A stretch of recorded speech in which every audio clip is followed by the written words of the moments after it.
I have told you these things so that in me you may have perfect peace. In the world, you have tribulation and distress and suffering. But be courageous, be confident, be undaunted, be filled with joy. I have overcome the world. My conquest is accomplished, my victory abiding. Takeover. Our understanding of justice has been shaped by the world we live in. In our world, justice is a complex system created to govern how we act and interact, keep order, and punish those who cross the ever-moving lines. In our nation, we like to say that justice is blind, but many of us have caught sight of her peeking from under the blindfold and tipping the scales to favor particular groups or positions. In our nation, justice looks a lot like revenge or retribution, meted out with prejudice to calm fears or satisfy the anger or pain of loss. But God's justice is different. Biblical references to the word justice mean to make right.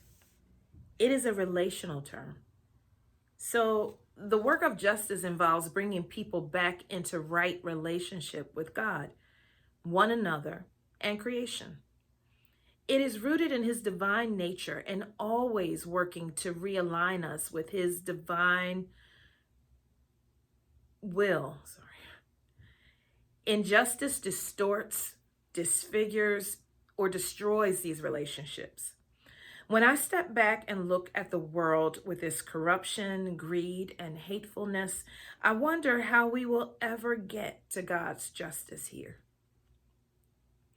The world, or cosmos in the Greek, with all its diverse languages and colors and landscapes, is still but one system. And that system, according to biblical scholars, is ethically bad.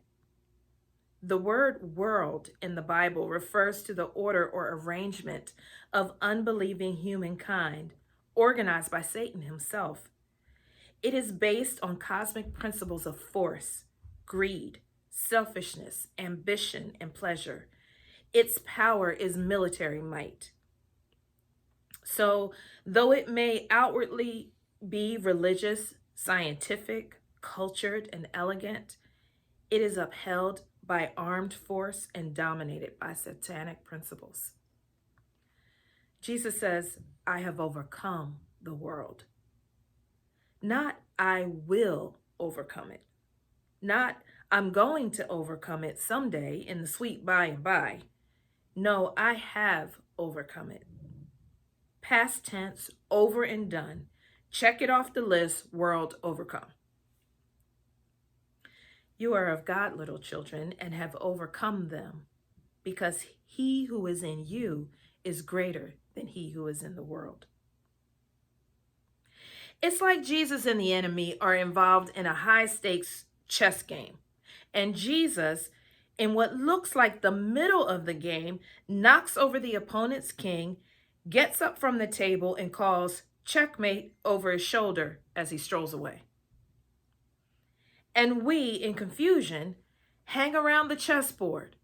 We walk through the next 6 to 8 moves with furrowed brows, whispering to each other.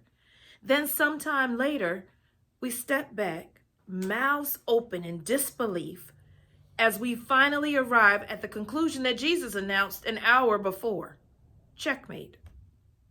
We, who get to the end of our days with our hands dirty, grubby-faced, sweaty, and panting from our struggles with anyone from clueless neighbors to City Hall, then wonder, how can this be?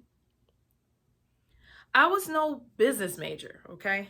But I understand that every now and then in the world of commerce, a hostile takeover occurs when one company, the target, is purchased by another.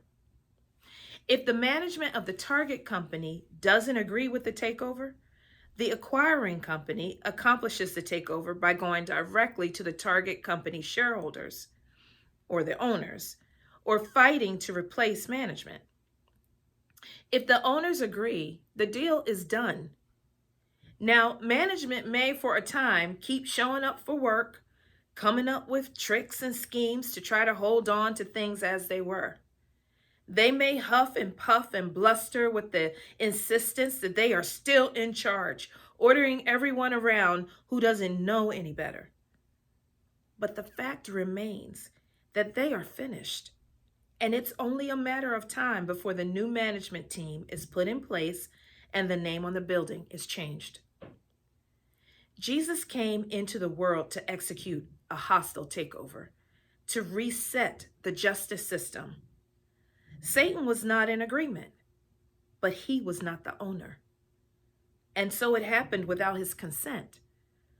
Our hearts are now free to choose to live under the rule of a loving God. Still, there is a whole evil cosmic system in place, blustering through religion and science and culture, upheld by military force, fighting desperately to preserve the appearance that the old management is still in charge. But Jesus reassures us today with words of comfort. Wipe your face and wash your hands and be of good cheer. The deal is done. The price has been paid. Father and son shook hands, and the new building sign is on the way. Choose a desk, set out your pictures. I have overcome the world.